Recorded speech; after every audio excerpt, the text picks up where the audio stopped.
अनेक गोष्टी करायचं ठरवलं. तिथं फकीराव कुठे? मी जालन्यामध्ये 130 कोटी रुपयाचा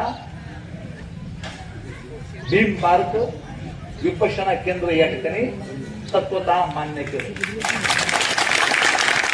महानगरपालिकेने जे गोपाल नेते स्वतःला म्हणतात ना, जे त्यांच्या नेत्यांच्या नेतृत्वाखाली महानगरपालिका आहे माझी, या भीम पार्कला विरोध करणारा कोण? फकीरराव. आपल्या अजेंडावर विषय आला नाही. का नाही आला? आयुक्त मॅडमने विषय घेतला होता, जिल्हाधिकाऱ्यांनी सांगितलं होतं, मंत्री महोदयाने सांगितलं होतं विषय घ्या भीम पार्कचा. काय करणार आहे भीम जनता आपली? काय लोक काय करणार आहेत?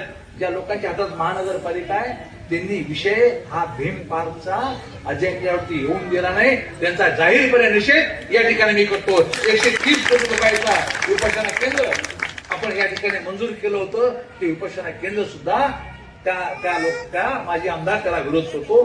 हे विपश्यना केंद्र झालं नाही पाहिजे. मग आंबेडकर जनतेला आणि आपल्या सर्व जनतेला मात्र निश्चितपणे आव्हान आहे की जो आपल्या जीवावरती इतके वर्ष आमदार राहिले, आपल्या जीवावरती इतके वर्ष आमदार म्हणून काम केलं, त्या भीम पार्कला विरोध करायला लाज वाटत नाही. त्या भीम पार्कला विरोध विषय न येऊन द्यायला कोण जबाबदार आहे? मी महापालिका आयुक्ताला विचारलं की हा विषय का नाही आला.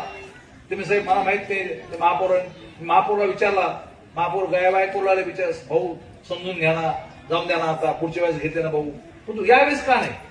तर अशा पद्धतीचं गलिच्छ राजकारण या ठिकाणी सुरू झालेलं आहे. त्यामुळे माझी आपल्याला विनंती आहे की आम्ही विकासाचं राजकारण करतो आणि शेवटी हे फक्त अर्जुन खोतकरला विरोध करायचा म्हणून तेवढंच फक्त. बाकी मी आता त्या बँकेच्या माध्यमातून 93 कोटी रुपये मर्चंट बँकेच्या लोकांना मिळून दिले.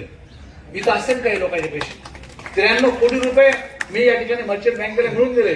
हे महाशय म्हणते की नाही याचा काय संबंध? अरे विधानसभेत प्रश्न मी विचारला, विधानसभेत मी आवाज उठवला, मी त्याच्यावरती चर्चा केली, मंत्री महोदयाला फोन करायला